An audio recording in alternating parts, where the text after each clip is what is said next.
नमस्कार। चार का चक्रव्यूह में आपका स्वागत है। मैं हूं आपके साथ अंशिका। नेता हो या अपराधी, आतंकी हो या जिहादी, कौन किसके चक्रव्यूह में फंसा, इस शो में आपको विस्तार से बताएंगे। चक्रव्यूह में आज सबसे पहले बात ईडी के चक्रकाल में फंसे सत्येंद्र जैन की, जिनकी जमानत याचिका पर सुनवाई से पहले ईडी ने फिर से बड़ी कार्रवाई की है और दिल्ली के उनके 10 ठिकानों पर छापेमारी की गई है। फिर बात करेंगे सीबीआई के चक्रव्यूह में फंसे अशोक गहलोत के भाई की, जिनके घर पर फर्टिलाइजर घोटाले मामले में सीबीआई ने छापेमारी की है। चक्रव्यूह की तीसरी खबर में बात करेंगे अग्निपथ योजना के चक्रकाल में फंसे विपक्ष की, जो लगातार युवाओं को इस योजना के खिलाफ बरगलाकर मोदी सरकार को घेरने का काम कर रहा है। चौथी और आखिरी खबर में बात करेंगे कश्मीर फाइल्स के चक्रव्यूह में फंसे कट्टरपंथियों की, जिन्होंने फिर अपनी घटिया हरकतों के तहत ऑस्ट्रेलिया की यूनिवर्सिटी में हिंदू छात्रों को फिल्म की स्क्रीनिंग रोके जाने की धमकी दी है। चलिए शुरुआत करते हैं चक्रव्यूह की और सबसे पहले बात मनी लॉन्ड्रिंग मामले में जेल की हवा खा रहे सत्येंद्र जैन की। केजरीवाल के मंत्री जेल से बाहर आने की जी तोड़ कोशिशें कर रहे हैं और दिल्ली के मुख्यमंत्री भी अपने मंत्री को बाहर निकालने का हर मुमकिन प्रयास कर चुके हैं। लेकिन केजरीवाल की इस घोटालेबाज गैंग पर ईडी ने ऐसा शिकंजा कसा है जिससे सत्येंद्र जैन का बाहर निकल पाना मुश्किल नजर आने लगा है। आज 18 जून है और आज ही के दिन सत्येंद्र जैन की ओर से दिल्ली की राउज एवेन्यू कोर्ट में दाखिल जमानत याचिका पर फिर से सुनवाई होने वाली है। लेकिन उससे पहले ही ईडी ने फिर से जैन के ठिकानों पर छापेमारी कर डाली। इस बार ईडी ने मनी लॉन्ड्रिंग के इस मामले में सत्येंद्र जैन और उनके सहयोगियों के दिल्ली के 10 ठिकानों पर छापा मारा है, जिसमें जैन के घर समेत उनके व्यवसायिक स्थानों पर ईडी की कार्रवाई चलती रही। जांच टीमों ने सत्येंद्र जैन, उनकी पत्नी पूनम जैन और उनके सहयोगियों और उनसे जुड़े कई लोगों के आवास पर छापा मारा और व्यवसायिक प्रतिष्ठानों पर भी छापेमारी की गई। इन लोगों पर प्रत्यक्ष या अप्रत्यक्ष रूप से जैन की सहायता करने का आरोप है। साथ ही ये लोग मनी लॉन्ड्रिंग के काम में भी शामिल थे। इस बार जिन लोगों के ठिकानों पर छापा पड़ा है उसमें दिल्ली के नामी स्कूल के प्रमोटर का नाम भी सामने आया है और अब फिर से ईडी के हाथ कई अहम सबूत लगने की आशंका जताई गई है। इससे पहले भी सत्येंद्र जैन के कई ठिकानों पर छापेमारी की गई थी। जांच एजेंसी ने सत्येंद्र जैन के सहयोगियों से दिन भर की छापेमारी के दौरान 2 करोड़ 85 लाख नकद और 1.80 किलोग्राम वजन के 133 सोने के सिक्के जब्त किए थे। साथ ही ईडी ने विभिन्न आपत्तिजनक दस्तावेजों और डिजिटल रिकॉर्ड को जब्त करने की भी जानकारी दी थी। इसी के बाद जब सत्येंद्र जैन की जमानत याचिका पर सुनवाई हुई तो कोर्ट ने मामले में फैसला सुरक्षित रख लिया और जैन के जेल में रहने की अवधि को 18 जून तक के लिए बढ़ा दिया गया। लेकिन जिस तरह से सत्येंद्र जैन पर ईडी का शिकंजा कसता चला जा रहा है, उससे केजरीवाल की मुसीबतें अब बढ़ती जा रही हैं। जाहिर तौर पर ईडी के सवालों से अब जैन हड़बड़ाने लगे हैं, इसीलिए उन्होंने अपनी याददाश्त खो देने का ड्रामा शुरू कर दिया है।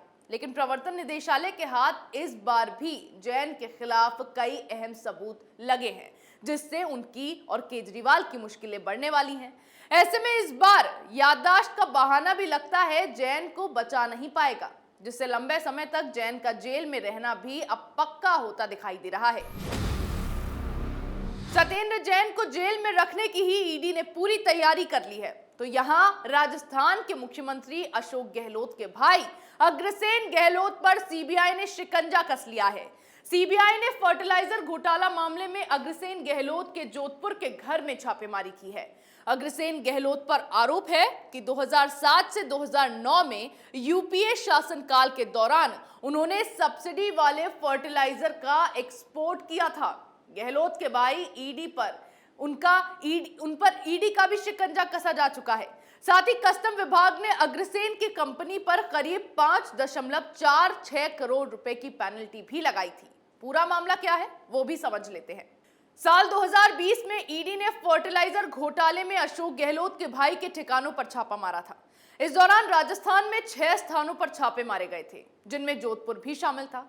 इसके अलावा पश्चिम बंगाल में 2 स्थान, गुजरात में 4 और दिल्ली में 1 जगह छापा मारा गया था। अब मामले में आरोप यह है कि अग्रसेन गहलोत की कंपनी अनुपम कृषि म्यूरिएट ऑफ पोटाश यानी MOP इस फर्टिलाइजर के एक्सपोर्ट पर बैन होने के बावजूद उसके निर्यात में शामिल थी। एमओपी को इंडियन पोटाश लिमिटेड नामक कंपनी इंपोर्ट कर किसानों को सब्सिडी पर बेचती है और अग्रसेन गहलोत आईपीएल के ऑथराइज्ड डीलर थे। ऐसे में उनकी कंपनी ने 2007 से 2009 के बीच सब्सिडाइज्ड रेट पर एमओपी खरीदा, लेकिन उसे किसानों को बेचने के बजाय दूसरी कंपनियों को बेच दिया। फिर उन कंपनियों ने एमओपी को इंडस्ट्रियल स्लॉट के नाम पर मलेशिया और सिंगापुर पहुंचा दिया। डायरेक्टरेट ऑफ रेवेन्यू इंटेलिजेंस ने 2012 से 13 में फर्टिलाइजर घोटाले का खुलासा किया था, जिसके बाद इस पूरे घोटाले के सामने आने के बाद 2020 में ईडी ने अग्रसेन गहलोत के ठिकानों पर छापेमारी की। अब इस मामले में ये 2 सालों में दूसरी रेड गहलोत के भाई के घर पड़ी है। जो कांग्रेस किसानों के हित में लड़ने की बातें करती है, वो दूसरी तरफ उसके नेता किसानों की सब्सिडी खा जाते हैं। लेकिन अब सीबीआई की रेड के बाद अशोक गहलोत की मुश्किलें भी बढ़ गई हैं, क्योंकि इस मामले में मनी लॉन्ड्रिंग की आशंका भी जताई जा रही है, जिसके बाद जांच की आंच अशोक गहलोत तक पहुंच सकती है और दोनों भाइयों को जेल की हवा भी खानी पड़ सकती है। गहलोत के भाई पर सीबीआई का शिकंजा कसा है और देश को नए विवाद की आंख में झोंकने की नई साजिश को अंजाम तक पहुंचाए जाने का काम किया जा चुका है। केंद्र की मोदी सरकार ने अग्निपथ योजना की घोषणा की, जिसके तहत युवाओं को देश की सेवा करने का अवसर दिया गया और देश की सेवा करने वाले अभ्यर्थियों को अग्निवीर का नाम दिया गया। लेकिन क्योंकि ये योजना मोदी सरकार की लाई हुई है और इस देश का विपक्षी पार्टियां समेत कई लोग ऐसे हैं जो मोदी विरोध में पूरी तरह से अंधे हो चुके हैं, तो इस योजना को इन मोदी विरोधियों ने विवाद का नया मुद्दा बनाया और युवाओं को बरगलाकर पीएम मोदी का विरोध करने का नया मौका ढूंढ लिया। देश भर के अलग अलग राज्यों में हिंसा भड़कानी शुरू कर दी, ट्रेनों को आग के हवाले कर दिया गया, सरकार के लिए आपत्तिजनक बयानबाजी शुरू कर दी। इतना ही नहीं, इन लोगों ने अपनी मांगों को मनवाने के लिए प्रदर्शन की सारी सीमाएं लांघ दी। फिर भी सरकार ने इनकी मांगों को मानते हुए इस योजना के तहत अग्निवीरों की भर्ती की अधिकतम आयु सीमा बढ़ाकर 23 वर्ष तक कर दी। योजना के लिए उम्र सीमा 17 से 21 वर्ष निर्धारित की गई थी, लेकिन रक्षा मंत्रालय ने इसमें आंशिक बदलाव करते हुए अधिकतम आयु सीमा 23 साल कर दी। फिर भी खुद को युवा बताने वाले इन उपद्रवियों ने हंगामा बंद नहीं किया। लगातार जिस तरह से हिंसा भड़काई जा रही है, उसमें आम लोगों को भी भारी परेशानी का सामना करना पड़ रहा है, लेकिन इन लोगों को बरगलाकर देश को हिंसा की आग में झुलसाने की साजिश की जा रही है, जिससे मोदी का विरोध हो और लोगों के मन में मोदी सरकार के खिलाफ भ्रम पैदा किया जा सके। लगातार रक्षा मंत्री, सेना प्रमुख जैसे दिग्गज लोगों की ओर से युवाओं से शांति व्यवस्था बनाए रखने की अपील की जा रही है। साथ ही इस योजना को आराम से और अच्छे से समझने के लिए कहा जा रहा है, लेकिन इन उपद्रवियों ने देश का माहौल खराब करने के लिए कानून को अपने हाथ में ले लिया है, जिनके खिलाफ मोदी सरकार ने कार्रवाई शुरू कर दी है और जो लोग इन्हें बरगलाने का काम कर रहे हैं, वो भी इस बात को समझ लें कि ये सब ज्यादा दिनों तक चलने वाला नहीं है।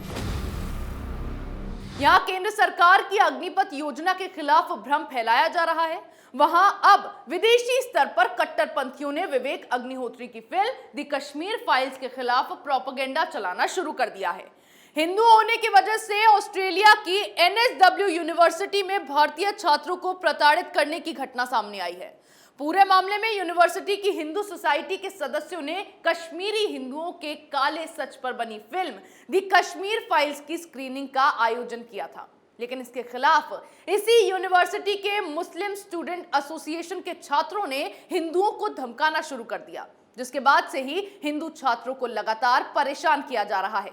कश्मीर में हिंदुओं के नरसंहार के पीछे की सच्चाई पर चर्चा के लिए यूनिवर्सिटी की हिंदू सोसाइटी ने कॉलेज कैंपस के थिएटर में 9 जून को फिल्म की स्क्रीनिंग कराने के लिए मतदान किया था, लेकिन मुस्लिम सोसाइटी ने इसका विरोध करना शुरू कर दिया। हिंदू सोसाइटी ने इसका समाधान निकालने की कोशिश की और दोनों सोसाइटी ने 7 जून को इस संबंध में जूम पर मीटिंग भी की। इस मीटिंग में फिल्म की स्क्रीनिंग करने पर मुस्लिम सोसाइटी ने हिंदुओं को धमकी दी, जिसे रिकॉर्ड कर लिया गया। धमकी में सीधे ये कहा गया था कि अगर हिंदू इस फिल्म की स्क्रीनिंग रोकते हैं तो बहुत अच्छा है और मुस्लिम सोसाइटी समेत पूरी दुनिया के मुस्लिम समाज की ओर से इसकी सराहना की जाएगी। अगर नहीं माने तो इसके खिलाफ एक्शन लिया जाएगा और ये एक्शन कोई प्यारा सा एक्शन नहीं होगा। हैरानी की बात तो यह है कि मुस्लिम सोसाइटी की इस धमकी पर यूनिवर्सिटी ने केवल इतना कहा कि इस तरह का धार्मिक उत्पीड़न कैंपस में स्वीकार नहीं किया जाएगा। अहम बात यह है कि इस फिल्म की आड़ में अब दुनिया भर में हिंदुओं के खिलाफ प्रोपेगेंडा चलाया जाने लगा है। इस्लामोफोबिया का कार्ड खेलकर कट्टरपंथी हिंदू फोबिया फैलाने में लगे हैं। कश्मीर में हिंदुओं के साथ जो कुछ भी हुआ, उस सच को दबाए जाने के लिए ये जिहादी ये शर्मनाक हरकतें कर रहे हैं, जिससे कश्मीरी हिंदुओं को न्याय ना मिले और इन जिहादियों का असली चेहरा भी दुनिया के सामने ना आ पाए। लेकिन विवेक अग्निहोत्री ने इस फिल्म के जरिए जिस तरह से कश्मीरी हिंदुओं की सच्चाई से दुनिया को वाकिफ करवाया है, उसके बाद ये कट्टरपंथी बौखलाए घूम रहे हैं और मामले में सजा के डर और बदनामी की वजह से बार बार इस फिल्म को दिखाए जाने से रोका जा रहा है। चक्रव्यूह में मेरे साथ आज इतना ही। कल फिर कौन किसके चक्रव्यूह में फंसेगा, नए मुद्दों के साथ पेश होंगे और दिखाएंगे कई और सनसनीखेज खुलासे। तब तक के लिए देखते रहिए कैपिटल टीवी।